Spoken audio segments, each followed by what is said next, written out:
Hello friends, మీరు ఎప్పుడైనా చింతపండు నిమ్మకాయ రెండు కలిపి పులిహోర చేస్తుంటే కామెంట్ చేయండి. లేదు అంటే ఈరోజు మనం చేసేద్దాం.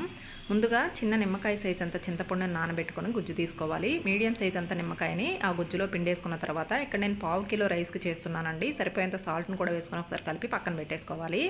ఇప్పుడు స్టవ్ మీద బాండ్లు పెట్టి 1/2 టేబుల్ స్పూన్ ఆయిల్ని వేసుకొని వేరుశెనగ పప్పుని ఇలా వేయించుకొని పక్కకు పెట్టేసుకోవాలి. అలాగే అదే బాండ్లీలోకి 2 టేబుల్ స్పూన్ ఆయిల్ని తీసుకొని ఆవాలు జీలకర్ర వేసుకొని పోపు వేగిన తర్వాత 2 పచ్చిమిర్చి ఎండుమిర్చిని వేసుకొని 1 టేబుల్ స్పూన్ పచ్చిశనగపప్పు అలాగే కరివేపాకును కూడా వేసుకొని ఈ మొత్తాన్ని కూడా బాగా కలుపుకొని మొత్తం బాగా ఫ్రై అయిన తర్వాత మనం ముందుగా రెడీ చేసి పెట్టుకున్న చింతపండు నిమ్మకాయ గుజ్జును వేసుకొని 1/2 టేబుల్ స్పూన్ పసుపును కూడా వేసేసుకొని బాగా కలుపుకొని 2 నిమిషాలు మీడియం ఫ్లేమ్లో కుక్ చేసుకుంటే ఆయిల్ మొత్తం పైకి తేలి గుజ్జు చిక్కబడుతుంది. ఈ స్టేజ్లో సన్నగా కట్ చేసుకున్న కొత్తిమీరని కొద్దిగా ఇంగు పౌడర్ని వేసుకొని బాగా కలుపుకొని స్టవ్ ఆఫ్ చేసుకొని పక్కకు తీసుకొని ముందుగా వండుకున్న రైస్ మొత్తాన్ని యాడ్ చేసుకొని పల్లీలు కూడా వేసేసుకొని మొత్తం బాగా కలుపుకొని తీసుకుంటే ఎంతో టేస్టీ అయిన చింతపండు పులిహోర రెడీ. వీడియో నచ్చితే లైక్ చేయండి. Thank you for watching.